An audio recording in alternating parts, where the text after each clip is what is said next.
Thursday's lesson asks a very important question. How does the second beast differ from the first beast? Well, in Revelation. Well, just like the first beast, there are biblical clues that can be verified by history.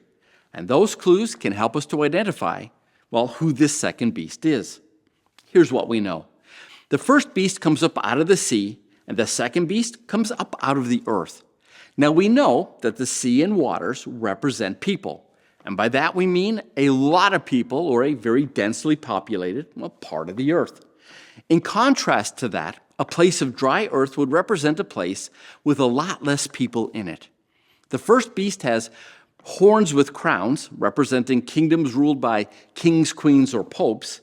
And the second beast, well, he has lamb-like horns with no crowns, meaning it would not be ruled by kings, queens, or popes. Instead, its system of government would be unlike anything the world had seen before. Now, add to this the fact that it comes up on the world scene around the mid to late 1700s. Now, can you think of a country that came onto the world scene around the 1700s that had a system of government run by the people rather than a monarchy or a church? And there's only one country that historically fits that description, and it's the United States of America. Now, we know that even though the United States of America was not ruled by a church, it was in fact a Christian nation.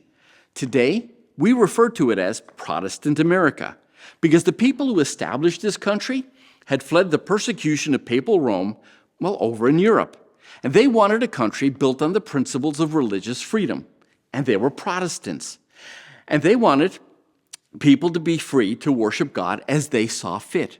The idea of a country where there was a wall of separation between the church and the state would get you killed over in Europe. But in this country, a wall that separated the church and the state was foundational, to its government.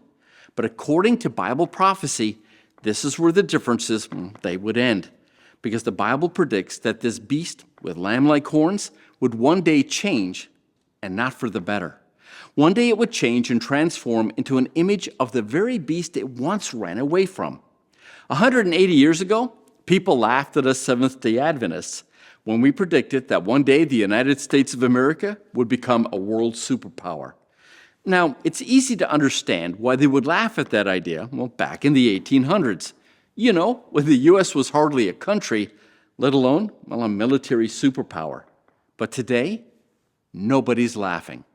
Because not only is America a superpower, but if you listen very carefully, it's beginning to sound a lot like the first beast. Well, that was our nugget for today. Thanks for stopping by. I'll see you tomorrow.